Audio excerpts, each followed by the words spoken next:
تو moving on, آج کا جو ٹاپک ہے انشاءاللہ آج ہم بات کریں گے ایک بہت امپورٹنٹ چیز کی، جس کی امپورٹنس یہیں سے واضح ہو جاتی ہے کہ اللہ تعالیٰ نے ہمیں وہ چیز مانگنے کے لیے بہت زیادہ تلقین کی ہے. ہمیں دعائیں سکھائی ہیں اللہ تعالیٰ نے کہ یہ دعائیں کرو تاکہ تمہیں یہ چیز نصیب ہو، تمہیں یہ چیز ملے، تمہاری زندگی سنور جائے. وہ چیز کیا ہے؟ Let me show you this picture to you. اور میں اگر آپ سے پوچھوں کہ ہم دعا کرتے ہیں، ماشاءاللہ سب کرتے ہیں، چاہے جیسا بھی ہے انسان، گناہ گار ہے، ہم سب گناہ گار ہیں، نمازی ہے، بے نمازی ہے، جیسا بھی ہے، مسلمان تو ہے، اللہ سے دعا تو کرتا ہے، ڈیفینیٹلی کرتا ہے. تو ہمیں یہ دیکھنا ہے کہ ہماری میجورٹی دعائیں کیا ہوتی ہیں. کیا ہماری دعائیں صرف دنیاوی ہوتی ہیں کہ اللہ میرا رشتہ ادھر کرا دے، مجھے یہ پسند آ گیا، مجھے یہ شخص دے دے، ٹھیک ہے، ان دعاؤں میں کوئی حرج نہیں ہے. اگر کوئی پسند آ جائے تو اس کے بارے میں یہ حلال دعا کرنا یہ بڑی اچھی بات ہے کہ میں حرام سے بچنا چاہتا ہوں تو ہمارا نکاح ہو جائے، لیکن اوبویسلی ایک دنیاوی دعا ہے. اور پھر یا اللہ مجھے جاب دے دے، میری اتنی سیلری ہو جائے، یا مجھے یہ چیز دلا دے، یا مجھے یہ پوزیشن دلوا دے، وغیرہ وغیرہ.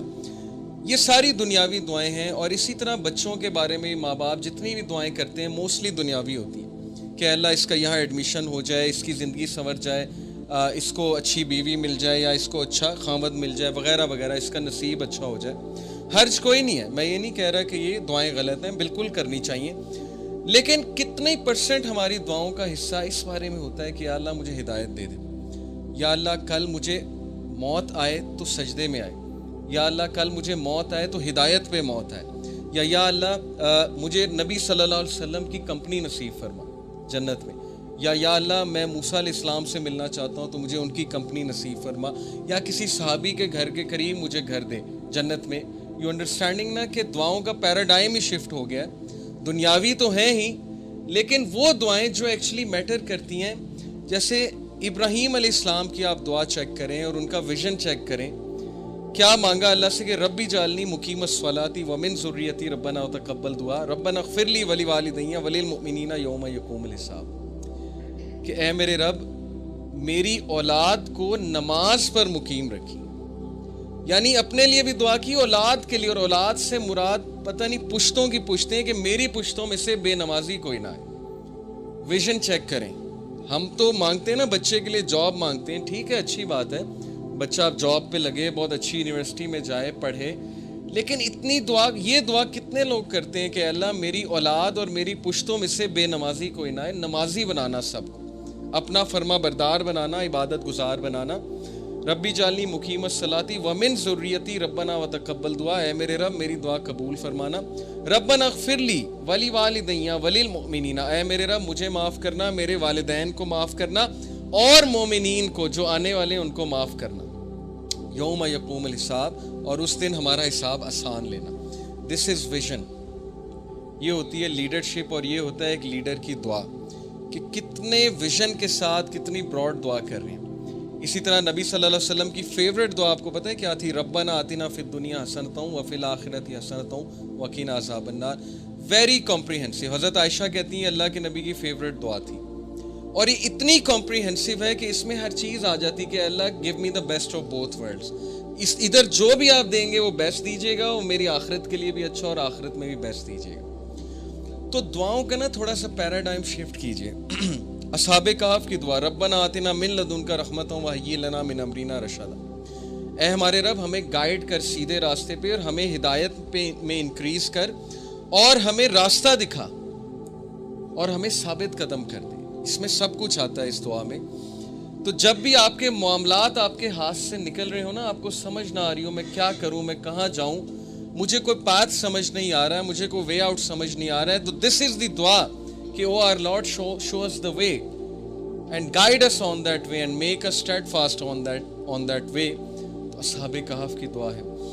اس طرح بہت سے انبیاء کی دعا آپ کو نظر آئے گی جس میں آپ کو ویژن نظر آئے گا. موسیٰ علیہ السلام کی دعا، مٹیریلسٹک چیزیں نہیں مانگی ہیں. فرعون سے مقابلہ کرنے جا رہے ہیں، آرمی مانگ سکتے تھے، ویپنز مانگ سکتے تھے، لیکن کہا ربی اشرح لی صدری، اے میرے رب میرا سینہ کھول دے. یعنی مجھے کانفیڈنس دے، مجھے وہ ویژن دے کہ میں چیزوں کو بہت کلیئرلی دیکھ سکوں، شرح صدر دے. ویسر لی امری، اور میرے ٹاسک میں ایز کریٹ کر. ہم اللہ سے کتنی دعا کرتے ہیں کہ اللہ میں پروجیکٹ کرنے جا رہا ہوں, میں یہ چیز کرنے جا رہا ہوں, میں سفر پہ جا رہا ہوں, میرے لیے ایز کریٹ کر, یا اے اللہ میں خاندانی جو ہے وہ معاملہ نبھانے جا رہا ہوں, میرے لیے ایز کریٹ کر, یا میں جاب کا انٹرویو دینے جا رہا ہوں, میرے لیے ایز کریٹ کر, میرے لیے بہتری فرما اس میں.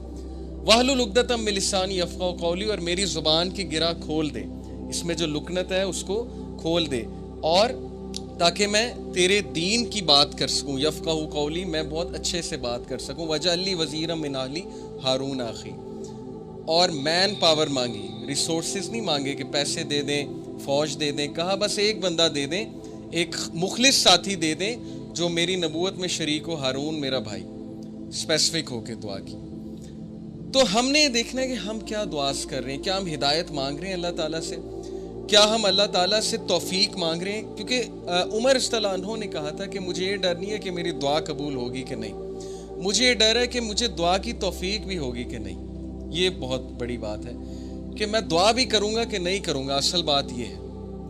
میں آپ کو ایک واقعہ سناتا ہوں. ہمارے ایک دوست تھے ڈی ایچ اے میں, اب دبئی میں ہوتے ہیں, تو ماشاءاللہ ان کا ایک اسلامک سینٹر تھا, تو وہاں پر بہت لوگ آتے تھے. تو وہاں پر ان کے ایک دوست آئے, بہت عرصے بعد انہیں ملے, اور انہیں پتہ لگا کہ ان کی والدہ بیمار ہیں, ہارٹ اٹیک ہوا ہے, ہاسپٹل میں ہیں, کافی عرصے سے ہیں. تو انہوں نے حال چال پوچھا, اور انہوں نے پھر والدہ کی خیر خیریت پوچھی. ماشاءاللہ والدہ ٹھیک تھی. تو پھر انہوں نے ان سے کویسچن کیا کہ آپ نماز پڑھتے ہیں, مطلب دعا کرتے ہیں, والدہ کے لیے نماز پڑھتے ہیں؟ تو انہوں نے کہا کہ نہیں, نماز پڑھنے کا نہیں ٹائم ملتا. بس انہوں نے ایک عذر پیش کیا کہ نہیں پڑھ پاتا.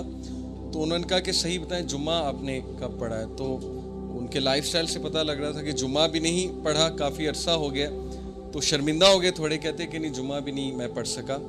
تو پھر انہوں نے کہا کہ نہیں, آپ اللہ کا شکر پھر کیسے ادا کرتے ہیں؟ اللہ کا شکر ادا ہمارے نزدیک یہی نا کہ نماز پڑھ کے ہے, یہ ایک جیسچر ہے اللہ کا شکر ادا کرنے کا. تو آپ الحمدللہ سبحان اللہ نہیں کہتے اللہ کے بارے میں؟ تو ہی سیڈ کہ میں نے ان سے کوشش کی یہ کہلوانے کی کہ آپ چلیں اللہ کا شکر ادا کر دیں, والدہ کو اللہ نے صحت یاب کر دیا ہے. تو ہی سیڈ کہ میں نے اپنی آنکھوں سے دیکھا کہ ان سے الحمدللہ اگلا ہی نہیں جا رہا تھا, کہا ہی نہیں جا رہا تھا ان سے الحمدللہ, زبان پہ نہیں آتا. جب توفیق ہی نہیں ہے اللہ کی طرف سے, تو یہ واقعہ سنانے کا یہ مطلب نہیں ہے کہ ہم ان کی کوئی یہاں پر بیٹھ کے برائی کریں. ہم ان کے لیے دعا کرتے ہیں کہ اللہ تعالیٰ ان کو بھی توفیق دیں, ان کو بھی دین کی طرف لے کر آئیں. لیکن یہ بہت عبرتناک واقعہ ہے کہ زبان پہ بھی اسی کے آتا ہے جس سے توفیق ہے. تو اللہ سے توفیق مانگنی چاہیے کہ میرا دل سخت ہو گیا ہے, میری زبان پہ یہ چیز نہیں آ رہی, نماز پڑھنے کا دل سپوز کسی کا نہیں کرتا, تو دعا کریں. لاسٹ ٹائم ہم نے ایک دعا سیکھی تھی, ربی آئینی علی ذکرک و شکرک و حسن عبادتک. تو یہی تو وہ دعا ہے کہ اللہ مجھے عبادت میں حسن عطا فرما. تو مین چیز ہے دعا کا کرنا. جس بندے نے دعا کے لیے ہاتھ اٹھا لیا, میں آپ کو بتا رہا ہوں اس کی زندگی چینج ہو جائے گی. یہ اللہ کا وعدہ ہے. سورہ عنکبوت میں ورس 65 میں اللہ تعالیٰ کہتے ہیں کہ جو بھی ہمارے راستے میں جہاد کرے گا, چلے گا, تو ہم اس کے لیے راستہ ہموار کریں گے, ہم اس کے لیے راستہ کھولیں گے.